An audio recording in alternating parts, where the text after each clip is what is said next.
think and you're be right. highly competitive. Yeah, They've done you're such right. an outstanding job over there, and I know it's hard on some of these other teams, that come in and have to play, and in their region, but that's not Alcoa's fault. Nope, it isn't. They're classified where they're classified, and That's true. they do an outstanding job over there. Just and over 700 students, and so that puts them in the just, low end of 4A. It's just an amazing situation, and a lot of people take for granted what they've done over there, but a lot of hard work's gone into that program. Oh, yeah, and you better believe that it. coaching staff over there, even though they've had to change head coaches from time to time. Of course, Gary Rankin was there for a long time, but before he came in there, they'd won a few state championships. Oh, yeah, already. They're already veterans. They're just an outstanding program, and let's put it this way, they got the formula.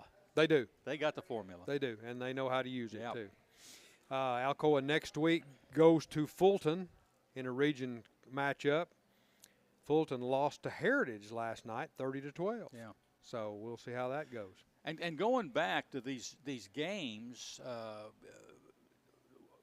they're also important to Alcoa because they can put in a lot of young players. Play a lot of people. Right. Get them the experience. Get them game experience. And listen, when you're going from one year to the next year, that makes a lot of difference, That's Donnie. so essential. Yes. And we saw a lot building of that. a program. I mean, Alcoa, there were starters in the second quarter, but they were also they were second team units already in there. I think maybe the first or second drive of the second quarter, we saw the second team linebackers go in. And we saw them substituting very freely through the second quarter long before we got to halftime in the Mercy Rule clock. And the second half was all second and third teamers. And that's one of those things that you don't always get to see, because usually if you see that switch at halftime, but you're in a Mercy Rule clock almost the entire second half. Right. So you're only getting maybe a drive or two.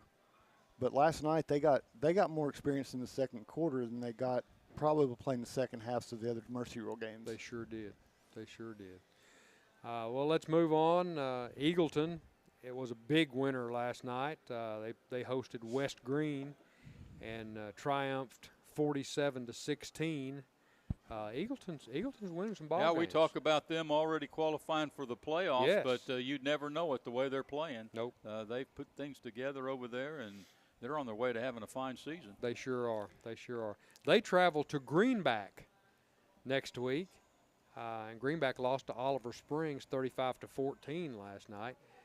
So Greenback will be looking to rebound right there. But Eagleton will have something for them, I'm sure. And it's one, we looked at that score at halftime, and it's 7-7. Right, it was. It was and deadlocked. Checked back in the third quarter, and it was 14-14. Oliver Springs didn't really pull away up until, I don't know, about 2 minutes to go in the third quarter. Did they get the go-ahead score and then pull away with 2 in the fourth? But right. I mean, Greenback was right there in there with Oliver Springs, who's probably one of the strongest teams in that classification. Yeah, it's probably the 2 seed in that region and probably a top 10 team in the state. I think you're right. Well, move on to Heritage High School. The Mountaineers went to Fulton last night, traveled to Knoxville, and went to Fulton in a region contest. Heritage performed well. They dropped 30 on Fulton, with Fulton only managing 12 points. So another win for the Mountaineers. And I'm hoping we might get to talk to Heritage some today. We'll find out. But, it wasn't as easy as some people might have thought it was. Could have been. And Heritage is still a little, even if they were playing, they were still a little banged up from last week. Mm-hmm. But Heritage builds a 20-0 lead, and they give up a kind of a trick play sort of touchdown. I saw that on the news. I saw that and, lateral pass. And then the fourth quarter, Fulton opens up with another score, and suddenly your 20-point lead is down to 8. You've got one score advantage, and it's kind of a push time. And what I like about this Heritage team is they took the punch and then they punched back. Right.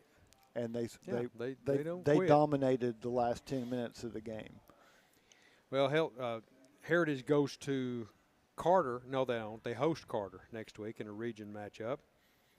Carter lost to Anderson County last night, which is one of the best teams in 4A, 58-28. And the way it kind of shapes up right now, Heritage Carter has got a lot of playoff implications. It does. Because of where they sit, and because of how we think this is going to stack up, and some of these games are going to play out. This is a huge game for Heritage. They've got actually two huge games in a row before fall break. Yeah, you're right. Maryville hosted Farragut last night. Farragut, Mike, what's up with Farragut? I don't know. What's up with the Knox County teams? Well, you're right. You got Bearden. I don't think Bearden's won a game. Farragut hadn't won a game. And then you got Fulton. All three of those teams are schools. Used to be state contenders. Yes, sirree. I don't know what's going on over there. But I think Knox County football, the way I'm seeing it, is down. I think you're right. Anyway, Maryville beats Farragut 42-17. Keeps them winless. That's right. Keeps Farragut winless, and Maryville's only lost one game with playoff implications on the line. So you remember the day of Donnie Moore where we had George Quarles in here, Maryville, and indeed, Maryville was going great with Quarles and his outfit, and then Fulton over there was just a power in Knoxville, and we were trying to line up a game after the season was over. Yeah. We would have sponsored the game because they were such powerful teams, and then finally they got on the schedule for a game. I remember that. A year or so later, they played a home-and-home series, and both teams were just outstanding. So it's hard to believe that they were great games. Where they're at indeed. And, the way that region is breaking up, it's not what anybody expected when they drew this up on paper, but basically, you've got Maryville, Oak Ridge sitting at the top. Oak Ridge hasn't played a lot of region games yet, but they're undefeated at 5-0. And then you got Bradley Central kind of ranking towards the top because of how. Yeah, traditionally a good football team, good but program. Then, the surprising thing is Hardin Valley beat Bearden last night. So, yeah, Hardin Valley's sitting in the middle of that region. And then you have Bearden, Farragut, and Cleveland, who are combined 0-14. And Maryville travels. Three winless teams in that region right now. Maryville has to travel next week to another region game to Hardin Valley, who beat Bearden last night, as you said, Marcus, 21-7. So we'll see how Maryville handles Hardin Valley over there at the home of the Hawks. I looked it up, and it kind of shocked me last night, but Bearden scored 20 points this season. Good grief. That's sad. They've got 3 touchdowns this year. Well, you know what? It'll take them some time to get back. It will. And Farragut's going to take them some time to get back. Certainly. It's hard to go into that rut that both of those schools are in and pull out of it in a year. Yeah, you just don't do that. Yeah, so. it's going to take some time.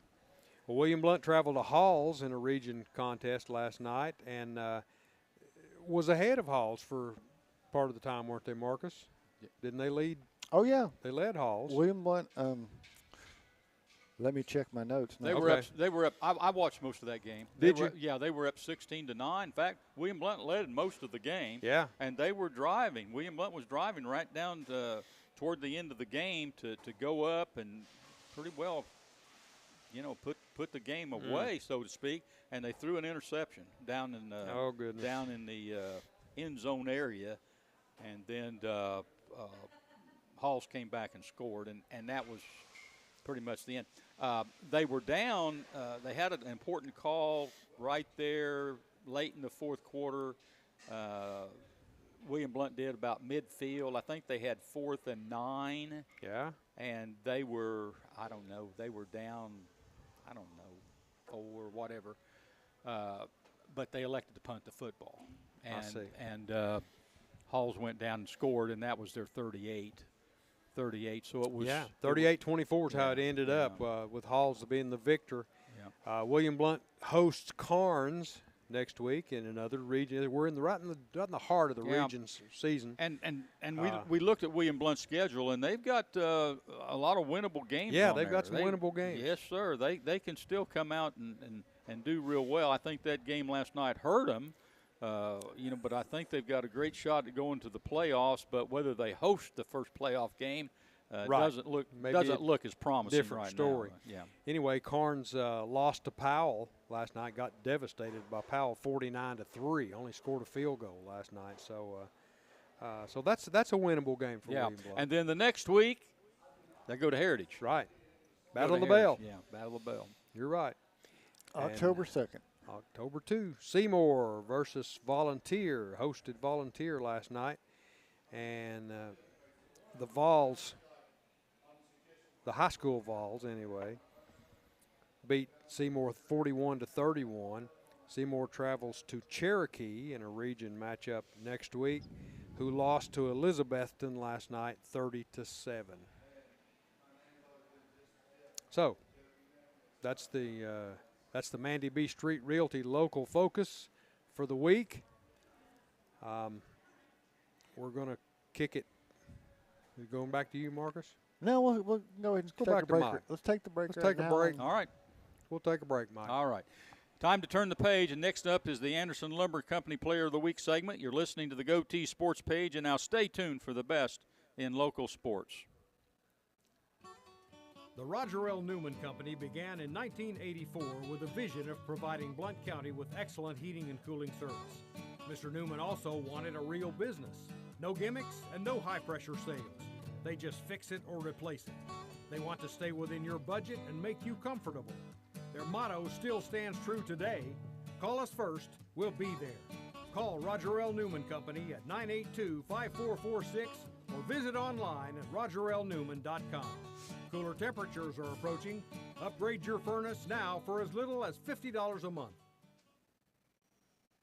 For over 50 years and 3 generations, the people of Blount County have trusted Stevenson Tire with their vehicles and their families. Our mission has always been simple: to provide quality products at reasonable prices with exceptional customer service. Featuring tire products from Michelin, B.F. Goodrich, Uniroyal, Bridgestone, Firestone, and Yokohama, Stevenson Tire also offers alignment and brake services at affordable prices.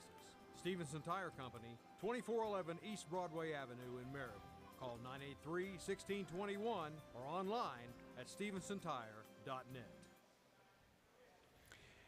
Mike, we're back, and I want to say this before I kick it to you. You're listening to WKCE 92.5 FM and 1180 AM Knoxville Mid-Century Radio.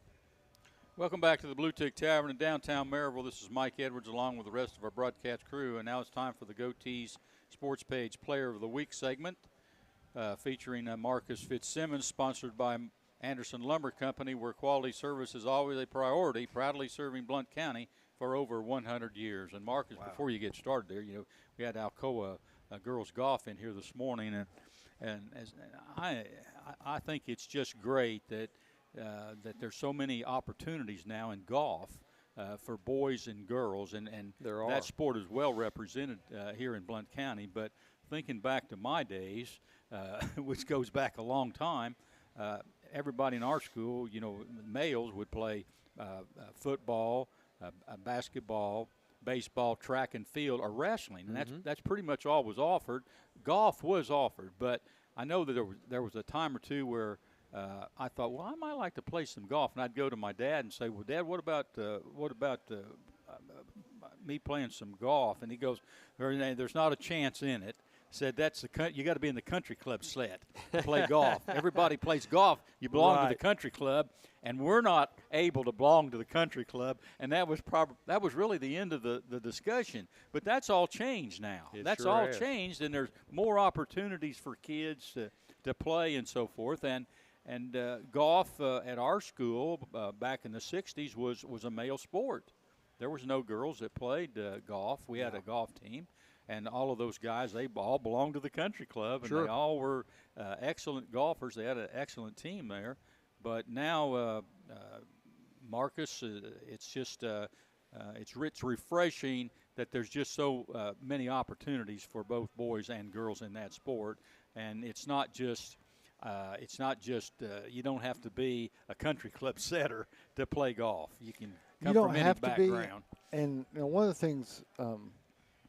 Donnie and I were talking about this last night, was, Alcoa's had some great girl golfers over the years, but they've never come in the same time frames. Like you Sure. had one, and then 4 or 5 years later you have another one, but they were never playing at the same time. And for team scoring, you got to have 2 scorers. And right now, Alcoa's got 3 They got that at any 3. point could be Yeah. the top 2 scorers on the team. Yeah. And they're all freshmen. So, I mean, they're in a very good position, but it's a position that Alcoa has not had recently, really ever. But we've seen the same sort of thing, and I've never figured this one out, but they do come in runs at times where you saw it at Heritage at one point where you had 3 or 4 within a couple months of each other in age that were all good golfers and all loved playing together and had a really good run. You saw the same thing at Maryville a couple times where they played from like 5th grade on pretty much together and had some groupings where you had 3 or 4 at one time. So, And William Blunt's had a state champ girls recently. well, yeah, So- and they had to but what I mean is when they come in groups, and William Blunt has had that, not recently, but probably about 10, 12 years ago, they had a stretch there where they had several at one time Right. that were very good. And that makes a difference. And it makes a difference, but it's I've always been fascinated by it because when they come along, they tend to have played together from a very young age. Like And- these girls have. Yeah. And I've always found that interesting because it seems like it develops very early on, and I don't think it's intentional or anything to that degree, but it's It's they, just they tend to group a little bit. and extremely fortuitous. you get some of those groupings that push each other and enjoy it and stick with it, and you can end up with some good things in high Yes, school. And this is a great area for golf here. Oh, yeah. Because That's of some the beautiful climate. courses. Yeah, the courses. You got a lot of different courses you can play, and the climate is great for golf. I mean, Sure. you could almost play golf 12 months out of the year. Now you're saying, well, December and January, those months are really cold. Well, I'm going to tell you right now, there's some days in January and December where you can get out on the golf Yeah, course you and can. play. Down here, yeah. And one of the things, the girls mentioned some of the courses when we were asking about the holes, but the support that the local courses give to the high school golf teams and middle school golf teams as well is pretty phenomenal in It Blount is. County. Allowing them practice times. At Guaney, and, Green Meadow, oh, yeah, Lambert, it's- Wind it's- River, It's great. they all give a lot of course time to these schools. Mhm. And, I mean, yeah, it's not totally magnanimous because they know that they're building their next generation of adult golfers as True. well, who are going to be members at some point. So, But they still wouldn't have to do that. but they don't have to, and they do it. They do. And they help them out and give them time. And, they can disgruntle some members by closing the course off on And certain afternoons. golf is a little bit like basketball. Basketball, you just need yourself and a ball and a goal. You don't need somebody to throw it to you. Yeah. You can just get in there and practice on your own. Practice and out there, golf, just get out you there and play. Pick up a club and go to the driving range or go to the golf course Yeah. and play. You don't That's have to true. have any assistance from anybody else. Unlike baseball and football and some of these other sports Exactly. where you've got to have somebody to work with. Yeah, it's a neat deal. Sure is. Yeah. And Mike, I think we'll go ahead and go back. Let's talk some SEC football. We were hoping we might get some extra guests this morning, and apparently things didn't work out. So we can talk a little bit more about the SEC, and then come back to Donnie for our headlines a little bit later. All right. Sounds good. That'd be great. Let's talk a little bit about Tennessee and where they go after the game there at Georgia. Of course, they got UAB at home today, and we're going to talk about that game here in a few minutes. But let's look at the remaining games on the schedule, and I've kind of listed these from toughest on down. Okay. And if you guys got some disagreements or you agree with it, you just let me know. But I've kind of rated these games as far as tough games remaining on the schedule. I've got the toughest being Alabama down in Tuscaloosa. That's an away game. I got it number 1. I've got Oklahoma second. Now, Oklahoma's got Auburn out there today, so we'll find out a little bit more about Sure. Oklahoma. But I've got them second, and Tennessee has them at home. I've got Florida third, and I don't know whether the coach is going to be there or not by the time Tennessee rolls in there. But listen, Florida's still got some talent down there. They do. They got beat at LSU with 5 interceptions last week, but they didn't get beat all that bad. And they go to Miami to play Miami today, and they're only a 7.5-point underdog. So that tells you they've got some talent there at Florida. They do. They just can't seem to put some things together. And I still, with them playing at home, they could have some things to play for by the time the balls run in there. I got them third. I got Arkansas fourth. Arkansas is one of those teams that can be a little bit dangerous. They can be They nasty. can be a little bit dangerous. You know, they played in Oxford last week, and, you know, they were driving, you know, and they had an interception or turnover right there toward the end of the game. But they had Ole Miss on the ropes there in Oxford. So I've got them fourth. And then this was kind of a toss-up between Vandy and Mississippi State. Both of those teams are much improved over last year. Vandy's undefeated and ranked at the present time. Mississippi State, they've been tested, I think, against Arizona State and beat Arizona State. Yeah, they did. And they're undefeated, and they're going to be undefeated when Tennessee rolls into Starkville next week to play that game in there. So that's how I've kind of got them ranked. Going into the stretch run into the season, and the season after today will be a third over. It will be the regular season will be 1/3 over. Right. But I'd see that schedule, and you guys can comment on this, but a little bit tougher than I had it before the year went in. If I was looking at the schedule, I'd say, well, you know, I think they've got probably the easiest schedule in the Southeastern Conference. I'm not so sure of that right now, the way things are shaping up. So. Well, Your you thoughts? usually think of Vanderbilt and Mississippi State as doormats in the SEC, but that's just not the case this year. No. They're playing well, and like you said, they've not lost a game yet. So, goodness, you know, this thing's getting tougher all the time. And, you know, I can't help but think about it that after South Carolina's loss, that it just couldn't have happened to a better team. Because I think of all the times that they have done that to Tennessee, and here the Gamecocks were looking at their schedule, looking at having a top 15 ranking, thinking big things, and totally overlooking the Commodores and got upset. Okay, it's That- happened. Bad. I mean, It's happening. I hate to say good things about Vanderbilt, but you know, if it's going to be South Carolina, I'm really not going to complain all that much. Yeah. A little bit, but And not that was much. a ranked South Carolina team. That was an 11th ranked team that Vanderbilt went in there and beat decisively last Saturday. in Columbia. In Columbia. They did. Yeah. Took care of business. And that puts a whole different outlook on South Carolina, because they roll into Columbia, Missouri today as a 10-point underdog and unranked. So that's what you call going from the penthouse to the outhouse in a hurry. Yeah, One week. I think I'll pick the guys from Columbia today. Yeah. Does, Yeah. does it count as a neutral site game when South Carolina and Missouri play? Yeah. Probably. Because you're in Columbia no matter what. This Yeah. is true, yeah.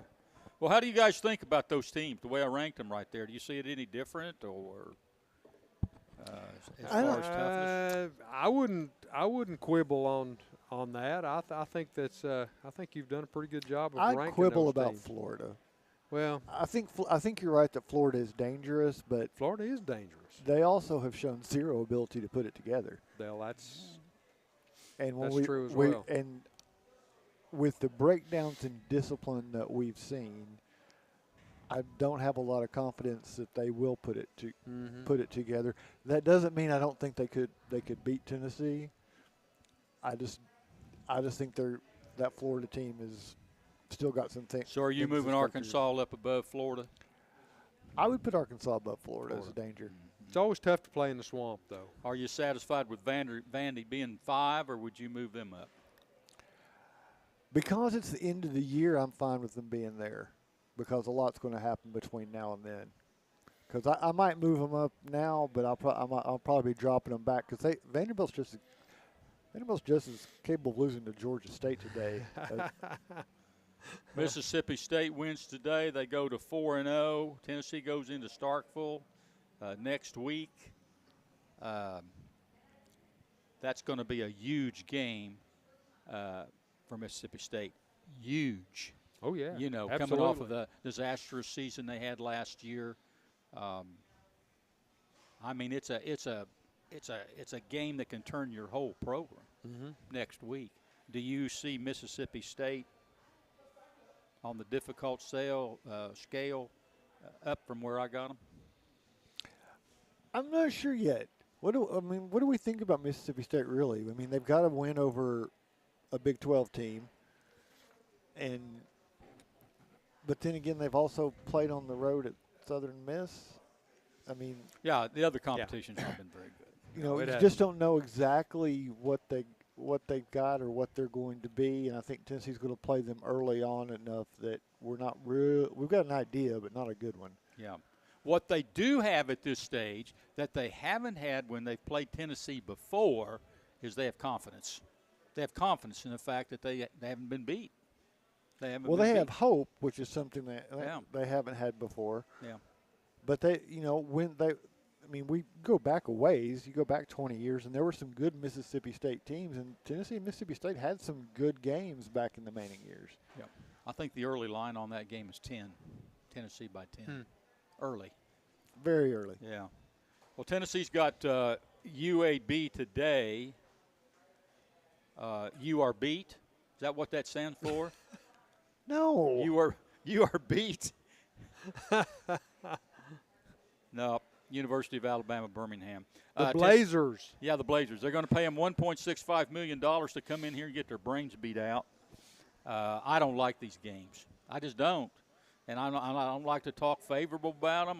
There's too many of them. There's too many of them. I don't like them, and I just wish they would just, these guys are going to play pro football, play the pro schedule, play SEC games in Power 4 schools, and just let these other schools, go their own way. But $1.65 million, and that the 3 non-conference games that Tennessee has this year: East Tennessee State, New Mexico State, and UAB. They're going to pay out $3.825 million to get 3 wins they're not going to mean anything. They don't mean anything. They're not going to mean anything. This game today, just to fan, to the polls, to the playoff resume, to the national polls, to the fans, you're yawning, Marcus. I would yawn too. It's a snoozer. Yeah. I don't have a problem with a certain amount of cupcakes on the schedule. I think it's a little heavy on the cupcakes right now. 3 out of 12 is a little bit much. Yeah. I'd rather it be 2. I would rather you'd have a first 3-game cupcake and a homecoming cupcake. I don't think you need the third one. I think that makes you fat. But what I would prefer to see them do, and I have more problem with this one, is I don't have a problem playing ETSU. I think it's a great opportunity. I think you get local kids a chance to play in Dillon Stadium. I don't have a problem with it being in Austin Peay or UT Martin or Chattanooga or Memphis. Which isn't a step down, or MTSU. I don't mind. I mean, I don't mind an in-state school, and I think more other states do that more often, where they play their in-state schools if they're going to spend that money.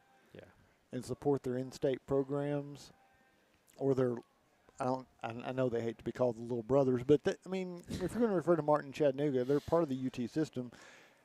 Keep that an internal transfer. I'd rather I'd rather the cupcake come from a local bakery. Oh, me too, 100%. Okay. This game today, Donnie. I think UAB comes in here, and Tennessee's a 38.5-point favorite. Good grief. 38.5 points. And what is the importance of the game to the Vols? I mean, from a coaching staff, every game's important. They're going to play up every game. They're going to tell you that. And they're not going to talk like I'm talking here. No. They're not talk like I'm talking. But what's the importance of the game to the Vols? Well, the importance of the game to the Vols is that it's another win. It pads the resume, and it gives them another win going into the second part of the season. I'm not convinced that Tennessee can cover a 38.5 point Oh, I don't think they can. But it's not. advantage. But I don't worry about it either. Well, no, I don't But- know. Do you have any concern that Tennessee has taken a loss in a big game? It was a heartbreaking loss.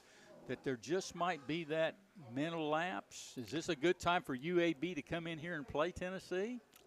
Big game next game? Yeah. You could see it that way, and I mean certainly for Tennessee, it's got to feel like a little bit of a relief just because all the attention is off, because they were swarmed by media last week. I mean everybody in the world was in town, and that can drain on your team in their week and their routine because you're pulling guys out from where they're usually doing a certain thing, and so they've got to go over do the interviews for SEC. Then they've got to go to the interviews for game day. Right.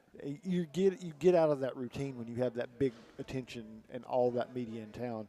So to have a lighter week, I think helps recover from that for some of those folks.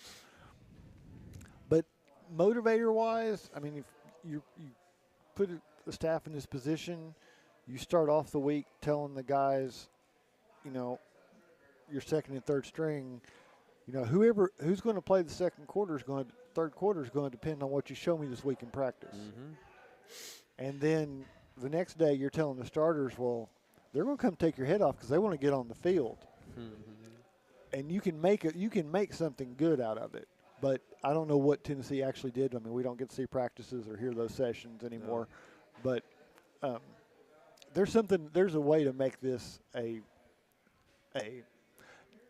well, it can be a cupcake. Doesn't have to be a Twinkie. Yeah. I wrote a couple of things down here. It's a chance to regroup, get your players back focused again. You get a lot of players on the field. You know, give some people some experience.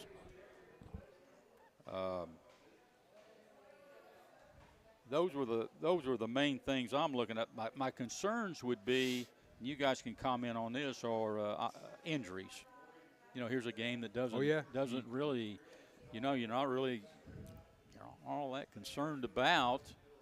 Well, you got to take that into consideration. Yeah, injuries. I would, you know, I wouldn't want to get somebody hurt there, a key player, and if the score's not as lopsided as expected, you know, you get that fan saying, you know, maybe we're not as good as we thought we were, and you know, maybe Georgia's not as good as that we thought they were, and True.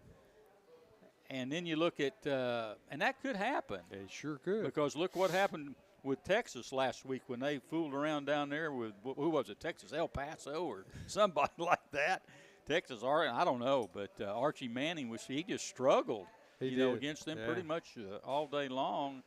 And, of course, they're a little bit disgruntled. So there are some downsides, Marcus, to the situation.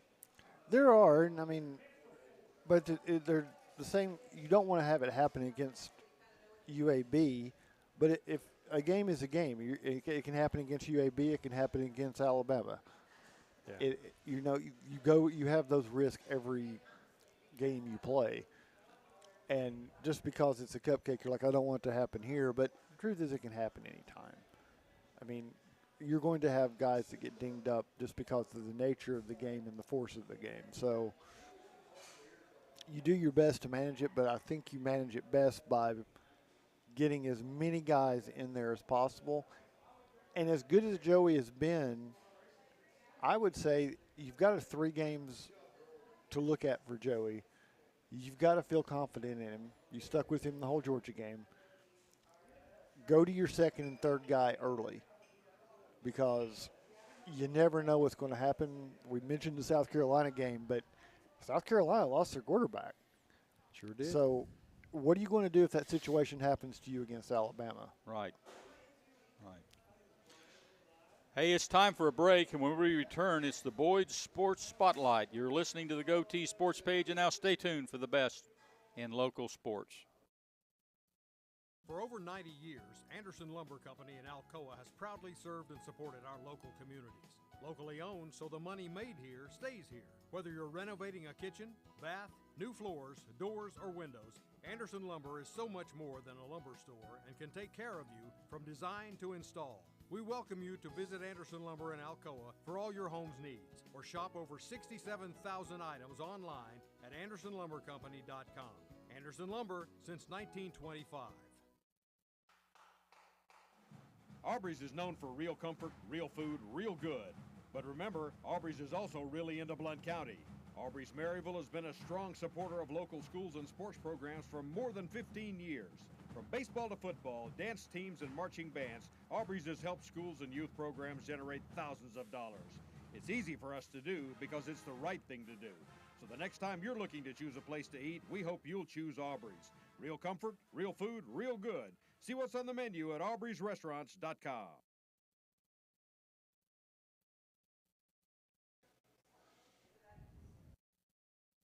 Back to the Bluetick Tavern in downtown Maryville. This is Mike Edwards, and it's time for the Boyd's Sports Spotlight. And Donnie Moore, we've been this way, that way, and a little over this way this morning. So kind of back on track this morning. So we're back to you. Well, thank you, sir. Let's get right into the sports headlines of the week, brought to you, as always, by Fast Signs. Dodgers pitcher Clayton Kershaw announced that he will retire at the end of the current season after 18 years in the league. His entire career was spent in Los Angeles.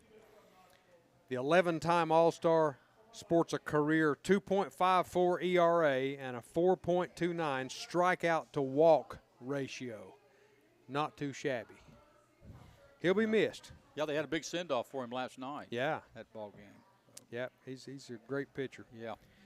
The Caitlin Clark-less Indiana Fever upset the Atlanta Dream 87-85 Thursday evening to advance to the WNBA semifinals on Sunday, tomorrow. The Fever will face the Las Vegas Aces, who defeated the Seattle Storm 74-73. You know, this is a great comeback story for the Indiana Fever. It is. From last season. And here they are without Caitlin Clark, and look what they're doing. If you could sit there and say, well, what if Caitlin Clark was full speed and doing what she can do, where would the Indiana Fever be in the playoffs right now? But that's true. A great compliment to them that they've advanced this far without her and the strides they've made over last year. You're right. Yeah. And they really have.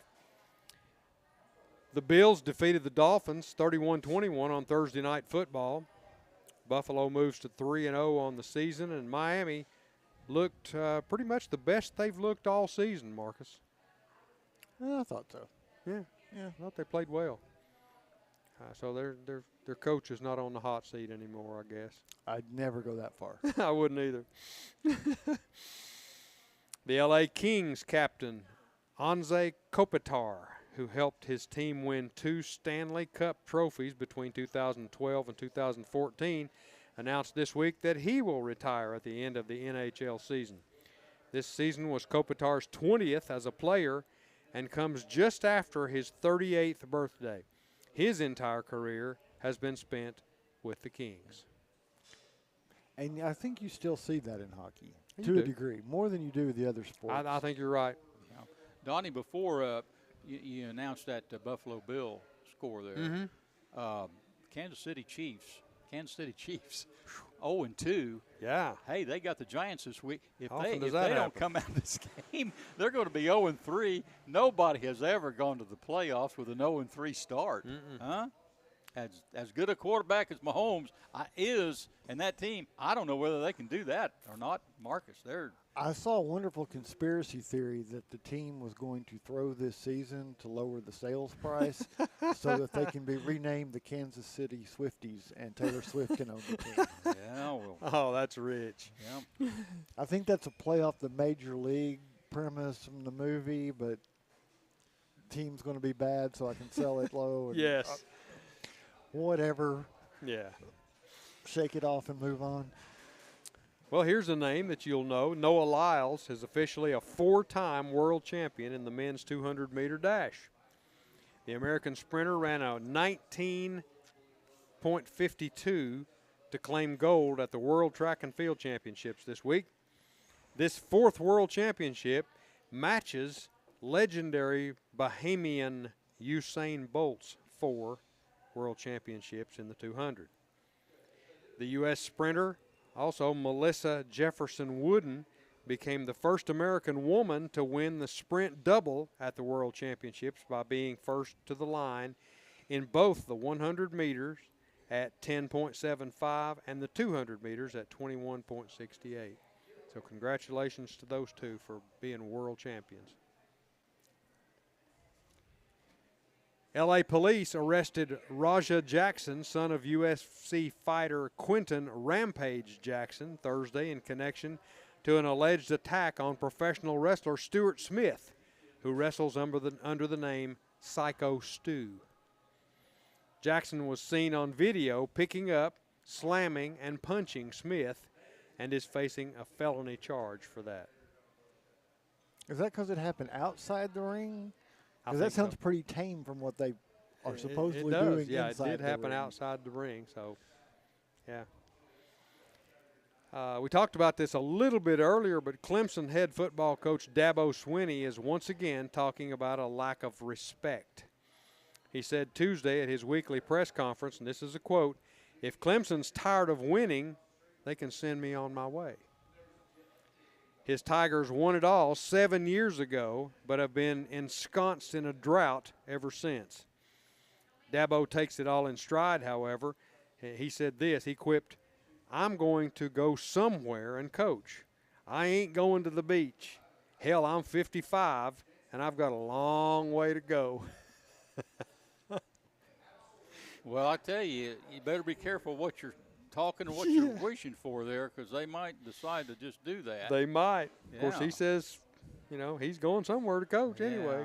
Yeah. The rap on him is he's recruiting high school players, like the old school. Yes, He's not going to the transfer portal he as much eschewed as the other the schools. transfer portal. That's right. And a lot of people over there in Clemson territory think that he's not keeping pace with the times. Right. And it's hurting his program, but he's not buying any of that. Nope, so he's not. We'll see what happens. He's got You Syracuse. better believe He's it. got Syracuse today, and we'll see how that comes out. Yeah. As long as your requirement is you finish in the top 4 of the ACC, which, let's face it, that's not as hard as it Not as it used to be. could, and you beat South Carolina at least 3 out of every 4 years, your job's pretty safe. You can get away Pretty with secure. saying quite a bit. And the good thing about what he's saying is the fact that he's in the ACC and he's not in the SEC. Right. I guess you can get by with saying those things if you're in that conference. Because if he was in the SEC, Yeah. we'd be waving goodbye to him Yeah. probably. A little bit tougher top to bottom Yeah, than it the is. ACC. Yeah. Well, Colorado head football coach Deion Sanders has a pet peeve that arises several times a season. Night games is what it is. He hates them, and it is showing. Coach Prime's record at Colorado since 2023 is 14-14, but in games where kickoff is 7:30 p.m. or later, it's 5-9. The latest example was a 36-20 loss at Houston. Kickoff time 7:30. His thoughts on that one? Yeah, night games. We normally get our butts kicked at night. At least he's honest about He it. is. Yeah. But He's realistic. That's life on the other side of the Mississippi. Oh, yeah. When you're on the other side of the Mississippi, you are going You're to going to play late. be the night game, and you are going to more than likely, at least have one that's going to be after midnight Eastern time. Sure. Well, let's look at this week in sports, September 20th. Today in sports and this week in sports. First one is a this week item. The first ever night game was held on the 16th, 9/16/72. First night game held in Neyland Stadium, 1972. Remember who they played? Result, Tennessee 28, Penn State 21. Exactly. Yeah, I was in school when that happened. And that was you a know where we huge were win. at when that that's a game big win. when that game was played? I believe we were down in Houston getting ready to play the Houston Cougars in basketball. Oh, I believe, cool. Yeah. I think so. Let's now this on this date in sports, September the 20th, 1911. Going all the way back to 1911, New York Yankees set a team record with 12 errors in a doubleheader. They booted it around Boy, quite a bit. if you didn't have an error, you'd feel out of place on that team Yeah, that you day, would. wouldn't you? 1919, Boston's Babe Ruth ties the Major League Baseball record of Ned Williamson. I didn't even know Ned Williamson. But he had 27 home runs for that season in a 4-3 win over the Chicago White Sox. 1922, Cardinals future Hall of Fame infielder Rogers Hornsby. His 33-game hitting streak comes to an end on this date. Yeah, that even makes the 56-game hitting streak of Joe DiMaggio look unbelievable, doesn't it? Yes, it does. I mean, that record's never going to be broken. I don't think so. 1931, Lou Gehrig breaks his own season RBI record of 175 RBIs on the way to 184 that season.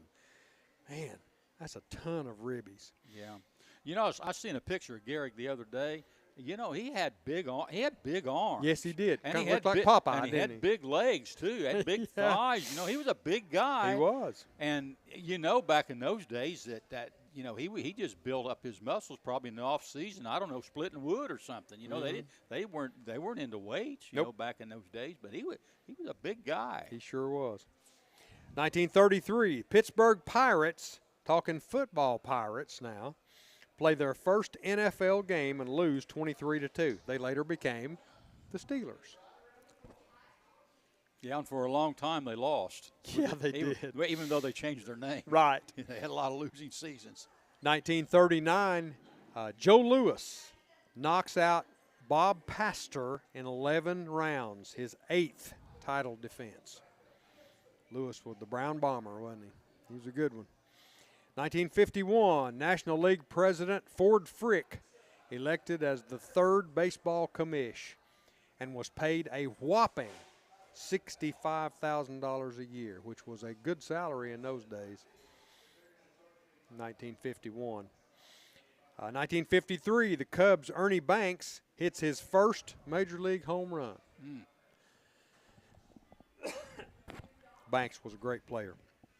1955, San Francisco Giants great Willie Mays homers off the Pirates' Vern Law in both games of a doubleheader to become the 7th player to reach 50 homers in one season. That means Vern Law, the pitcher, pitched in both games? Apparently. Goodness. That was a marathon, wasn't it? Both games of a doubleheader. Yeah. 1968, Mickey Mantle hits his final career home run, number 536. Great player, Mickey Mantle. 1973, Billie Jean King defeats Bobby Riggs in the Battle of the Sexes tennis match. Boy, that one was hyped, wasn't it? Good grief. Yeah, you know where I was when that went on? I was in Mexico City. You were? Playing basketball. Playing ball in Mexico. Yep. But they covered it pretty big down there, too. I'm sure. I could just look at the pictures. I couldn't read anything about it. 1980, moving to 1980, Kansas City slugger George Brett goes 0 for 4, dropping his batting average below 400 for good. Well, when they told him he couldn't use that tar on his bat, dropped his average down there. Yeah, definitely. Also 1980, Spectacular Bid runs in the Belmont Stakes. There were 3 scratches in that race, so Spectacular Bid ran alone. Had a great chance of winning. He just ran the race by himself. Yeah. What year was that? 1980. 1980 in the Belmont? Yes. Spectacular Bid runs alone. Belmont in the was Belmont. late that year. Was it? Must have Oh, been. that's right. It was, wasn't it? Because if it's September 20th. Yeah. 1983, Pirates play the Mets in front of a crowd of 3,112 at Shea Stadium. Goodness. How'd they get their costs back? I don't know, but I would have let everybody in I free think I would too. And sell a lot of concessions. Yeah. 1987, Bears running back Walter Sweetness Payton scores a record 107th rushing touchdown in a 20-3 win over Tampa Bay. What a player that guy was. Man, wasn't he though? 1987 again, French driver Alain Prost wins a record F1 victory, number 28 at the Portuguese Grand Prix, Mike. He was an outstanding Formula One driver. He sure was. Yeah, I had a lot of competition with,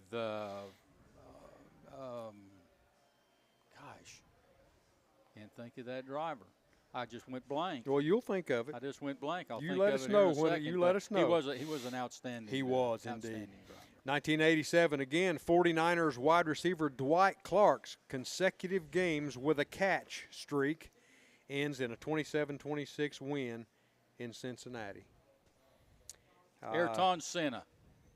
Okay, Yeah, good. a lot of Yeah, I knew competition you'd with think it. about it. Yeah, I knew you'd I think just of it. had a moment right there, but him and Senna had a lot of competition back in the day. Sure. A couple of great Formula One guys that went after the World Championship. Outstanding. 2013, A-Rod sets a new Major League record with 24 Grand Slams in one season. Goodness. New record. That's got to be a career. 24 Grand Slams in one season? That's got to be a career record instead of a one season. I would think so. Yeah, that's got to be. That's got to be. We stand. Well, you wouldn't be up. We stand corrected right there. There's no way that you could.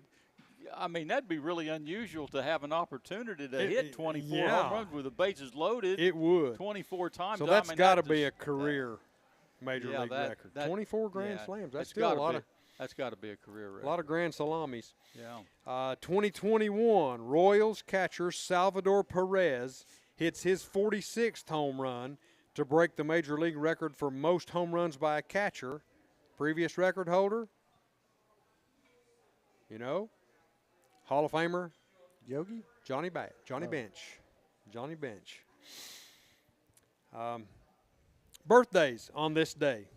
1917, Hall of Fame coach Red Auerbach of the Celtics, born in Brooklyn, New York, died in 2006. Yeah, made cigars famous. He sure did. Lit up after every win. Yep. 1938, born on this day, Tom Tresh. Remember him? You sure do. New York Yankees. Yankees utility player, born in Detroit, Michigan, died in 2008. Yeah. Yeah, he could play anywhere. Yeah. Sure could.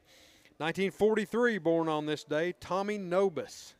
Another blast from the past right there. Yeah, played at Texas. College football Hall of Fame linebacker from Texas. #1 draft pick of the Atlanta Falcons. Born in San Antonio, Texas. Died in 2017. And 1975, Mike, born on this day, Juan Pablo Montoya. Wow. Colombian race car driver, born in Bogota, Colombia. Yeah. Couple 500 wins. Yes, sir. Formula One. He was a Formula One racer. Yep. And then spent some time in NASCAR. He sure did. Yeah. He could drive. He could drive anything. He could drive a farm tractor, I bet. That's all for this week's Sports Headlines, brought to you, as always, by Fast Signs.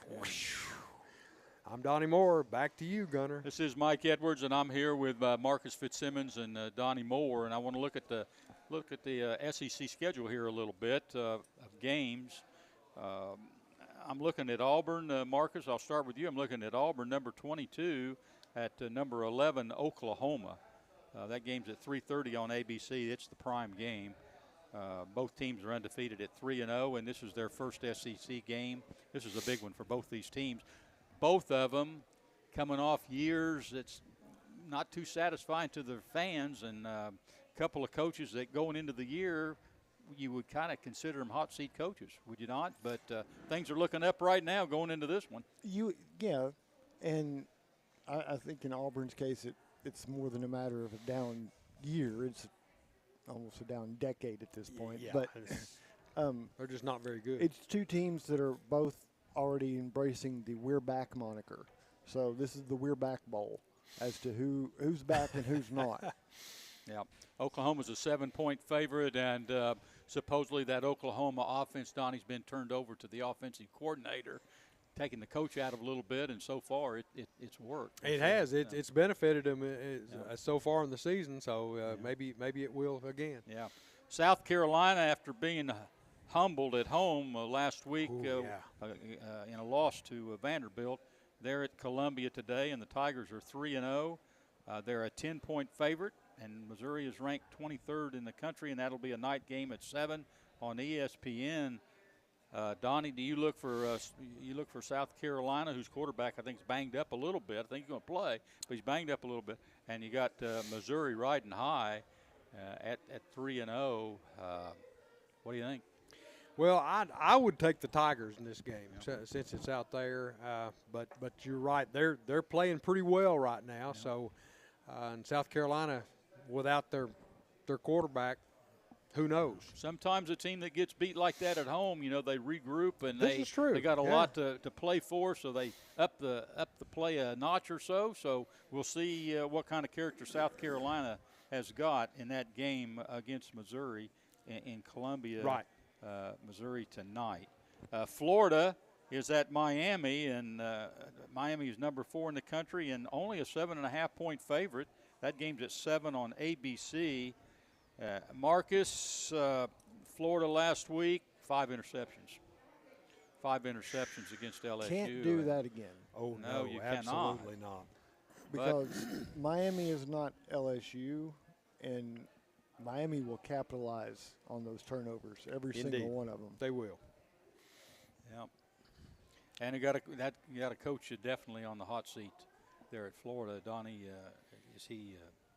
Yeah, What do you think? Napier. Napier, is he going to last? Billy or- Napier better get the team together and get his act together, or he's going to be long gone. The Gators are getting real restless down there in the swamp. Wouldn't you say, the faithful?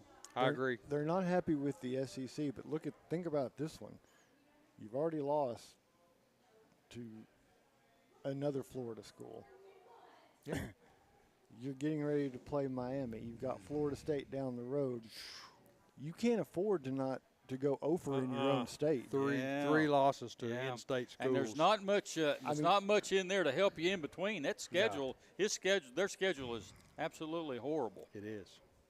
But if you go, I mean, he's weathered some SEC record storms, but I think that one would turn the alumni very quickly. Yeah.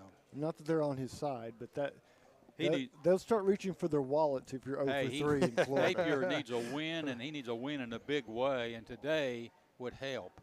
Today would really help. It would. Arkansas, 7-point favorite. They're at Memphis. Arkansas took Ole Miss, went right to the wire last week with Ole Miss and Oxford. They're at Memphis today. Memphis is 3-0, and that game's at 12 noon on ABC. Marcus, Arkansas. This is a huge game it's a border battle. Yeah, Pretty much. And a recruiting battle. It is. It is, and I there's part of me that would love to see Memphis rise up because then give somebody an SEC team a scare. They've done that from time to time, and they play a very different style of ball than you see in the SEC. It is much more freewheeling and fluid and loose, and they can go into the fourth quarter down by 21 and not care. I mean, Memphis is just that way, and I kind of like that about them. I don't think it translates all that well when they get into bowl games, but I think this could be a fun game. Yeah. Marcus, let me ask you this. In the 12-team playoff, is there a team that's in a non-power conference? Do they take one of those teams or not? Or is it based on them being ranked, a non-power 4 team, or are they obligated to take one? The formula is supposed to incorporate them, but there's provisions where they don't have to. They don't have to. Okay. But They leave themselves an out. Okay. They leave themselves an out, but you do have a room for a Boise State, or in this case, you might have a Washington State or Oregon State because the Pac-12 technically doesn't have a rep anymore. So, I mean, or there's South Florida. Or you've got holes where you can put them in Yeah. and incorporate them, but there are some ways that they don't necessarily have to do it if there's nobody who has a ranking high enough or is undefeated. That being considered, big game for Memphis to go 4-0 to put an SEC team on their resume It as would a be win. huge for Memphis. I would think. Yeah. Hey, Tulane at 3-0 is at Ole Miss, 3-0, a couple of undefeated teams. Ole Miss is ranked 13th. That game's at 3:30 on ESPN. Ole Miss 11.5-point favorite, but it looks like, Donnie, they're going to go without their quarterback today. That's the rub right there. Yeah. But, you never count Lane Kiffin out. And the last 2 weeks they've had Kentucky and they've had Ole Miss. Yes, they have. 2 tough SEC games. So you're thinking, well, is this with that quarterback there being questionable, is this a trap game for them, Marcus, with Tulane coming in there or not? I don't know if it's a trap game because I don't think anybody really overlooks Tulane at this point because it's kind of like Memphis. They can be dangerous and beat you. Yeah, they can go up there and win that football game. I'm one of those guys that always likes to bring it up along with Georgia Tech. They used to be an SEC school. Yes, they did. At one point. So, Green Wave. There's a tradition there, and there is the potential for them to – and they can make for really good games. They can also show up and get off the bus and just leave their engine running, too. Yeah. Northern Illinois at 1-1 is at Mississippi State. The Bulldogs are 3-0, riding high, and they're going to go into this one as a 21.5-point favorite. That game's at 4:15 on the SEC Network. Donnie, any chance that Mississippi State may be overlooking Northern Illinois and looking toward Tennessee, a ranked Tennessee team coming in there next week? Well, one would hope so, but I don't think that's going to be the case.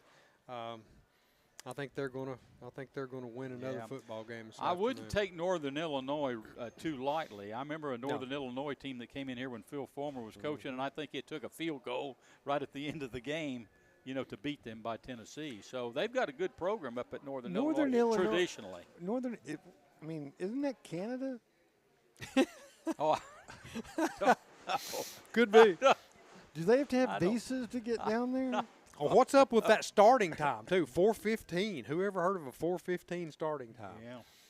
You got to stack those schedules now, so they don't overlap. Yeah. 4:15 this time of the year is just a perfect time for a thunderstorm and a rain delay, isn't it? Indeed, it is. Yeah, it is in Starkville. Marcus, Vanderbilt. It's been a long time since I've probably reported this. Vanderbilt ranked number 20th in the country, coming off of a big win at South Carolina, 3-0 and 1-0 in the league. They've got Georgia State. Georgia State's going to come into Nashville at 1-2. The Commodores are 27.5-point favorite, 7:30 on ESPNU. You know what, Donnie, I've heard of Georgia State, haven't you? Didn't they come into Neyland Stadium a few years ago and put the shocker on Tennessee? Yes, and they were a giant killer then, so maybe they can do it again. Sometimes Vanderbilt, I've watched Vanderbilt in the past, and they've played these big games and won a game, and then they get somebody coming in there. It's it's a non-power 4, and they stub their toe. Guys, answer this. Is there any chance that since Vanderbilt's got the big pants on now, or is there any chance for a letdown today against Georgia State? Big game next game. Yeah, guess there always is. I'd be concerned about that. You got the big win, so what have you been doing this week? Exactly. And everybody's patting you on the back. If you've been enjoying the pats on the back and leaving the weight room a little early and not getting to practice on time, Georgia State's going to take advantage of that. Because they never have leave nothing behind. They always show up ready to be the spoiler. Hey, down at Texas Way today, Sam Houston's going to roll in there at 0-3. Sam Houston 0-3 going into Texas. Texas number 8th in the country. They're 2-1 with their only loss to Ohio State. They're a 39.5-point favorite, and they didn't even make the grade. They're going on ESPN Plus or the SEC Network Plus. Arch Manning down there is struggling. He's struggling. He is. Certainly against Sam Houston today, he can pull out of it, Marcus, huh? One would hope. I don't think he is. Texas is not looking good as a team, so you question that. I'm not sure it as much as sits on Arch as people think. I think we still have some things to see from that, but statistically, he's not very far off from his uncles where they were through 3 games in their career. Yeah. So I don't know that you can say it's all his fault. Yeah. Donnie, after Ohio State, after Texas played Ohio State, they're getting all their cupcakes out of the way. They're having three in a row? 3 straight weeks of cupcakes. Not so sure that's a real good idea before you head into SEC play. And they're not performing real well, so I don't know how that's going to turn out. No, I don't either. SLU is at LSU tonight, 7:45 on the SEC Network. LSU is a cool 42.5-point favorite. They're ranked number 3 in the country. I'm telling you, I don't know. I guess they had to pick on the SEC Network whether to take LSU or Texas, and I guess LSU went out because they're higher ranked. Because they're higher ranked than Texas. And I still don't see that. Yeah. Hey, it's time for a break, and when we return, we'll be back to close out today's show. You're listening to the GoTeez Sports page, and now stay tuned for the best in local sports. The Roger L. Newman Company began in 1984 with a vision of providing Blount County with excellent heating and cooling service. Mr. Newman also wanted a real business. No gimmicks and no high-pressure sales. They just fix it or replace it. They want to stay within your budget and make you comfortable. Their motto still stands true today. Call us first, we'll be there. Call Roger L. Newman Company at 982-5446 or visit online at rogerlnewman.com. Cooler temperatures are approaching. Upgrade your furnace now for as little as $50 a month. For over 50 years and 3 generations, the people of Blount County have trusted Stevenson Tire with their vehicles and their families. Our mission has always been simple: to provide quality products at reasonable prices with exceptional customer service. Featuring tire products from Michelin, BF Goodrich, Uniroyal, Bridgestone, Firestone, and Yokohama, Stevenson Tire also offers alignment and brake services at affordable prices. Stevenson Tire Company, 2411 East Broadway Avenue in Maryville. Call 983-1621 or online at stevensontire.net. Welcome back to the Bluetick Tavern. This is Mike Edwards, the Greenfield Gunner, and I'm here with Blount County Sports Hall of Famer Donnie Moore and longtime sports writer Marcus Fitzsimmons, and got a couple of national games of interest today, guys, up in the Hoosier State. I guess Notre Dame's 0-2, so I guess, having come from there, I guess I got to get on the Hoosiers bandwagon. Well, of course. But Illinois, number 9, is heading into Bloomington to play Indiana. And that game's getting big-time coverage. It's going to be on at 7:30 on NBC tonight. Sure, that's a prime-time game. Yeah, Indiana's ranked number 19. If you remember, Indiana did go to the playoffs last year, so there's a program that's really been turned around. And Illinois is another program that's really been turned around up there. It is. And even though they're 19th and Illinois is number 9, the Hoosiers are a 6.5-point favorite at home today. Wow. So this is a huge game for both of these teams, these up-and-coming teams, so to speak. Don. It sure is. And these are 2 good football teams, too. I mean, they're both highly ranked. They're both in the top 20. And, goodness, playoff implications are still in effect for both these teams. Absolutely. And this is, I think this is the first Big Ten game for Indiana. I think Illinois has already played one Big Ten game. Gotcha. And this will be the first one for Indiana, but a big early season game up there in Bloomington. Texas Tech, ranked number 17th, is at number 16 Utah, and that game's at 12 o'clock on Fox, and Utah is favored by 3.5. And then Nebraska is at Michigan today. I don't know what to think about Nebraska. I don't either. That's another program. It's sort of like Florida. Yeah, traditionally great program, but falling a little bit on hard times. Hard times. Oh well, I'm going into this one because one of them is going to lose, so that'll make me happy. Yeah. We had some coaching firings last week. UCLA let Deshaun Foster go, 0-3 start. He didn't last long at UCLA, a little over a year. 5-10. He was only there for 15 games. And then Virginia Tech fired Brent Pry, 0-3 start there for them. They're going to owe him about a $6 million buyout. He was 16-24 in 4 seasons. And the Hokies haven't really been the same since Frank Beamer retired. No. He spent 29 seasons there and 23 bowl appearances. And Marcus, we're seeing more and more of this.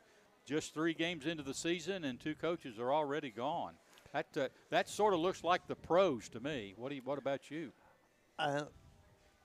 It sounds pro-like. It is just as ill-advised in most cases. As I don't know what you gain out of it,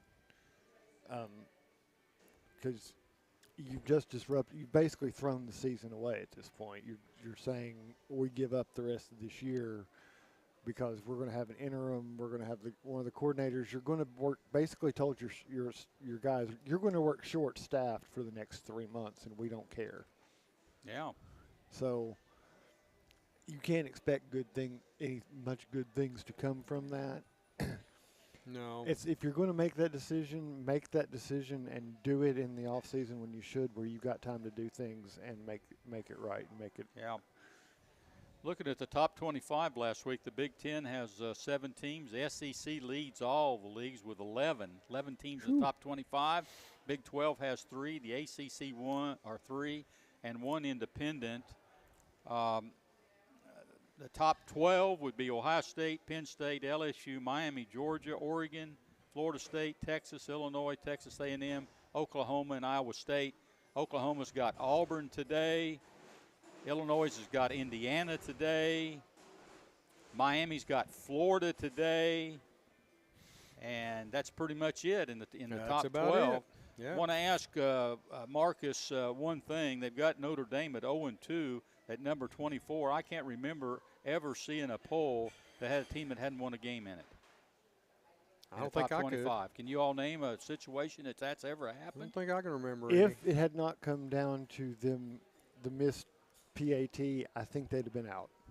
All right. I think you're right. Well, we'll call that the last word with Marcus today. Yeah, okay, on it's that. been a good show today, guys. Yeah, we'll see you all next week, and hopefully we'll have our crew back in here for next week's program, and we'll be previewing the Tennessee game down at Mississippi State. You got it. Yeah. You got it. Hey, that'll do it for today's edition of the GoTeez Sports Page. Thanks to Aaron Ishmael back at Loud Media, our host, the Bluetick Tavern, and all our sponsors. For Donnie Moore and Marcus Fitzsimmons, until next Saturday, this is Mike Edwards, the Greenfield Gunner, wishing everyone good sports.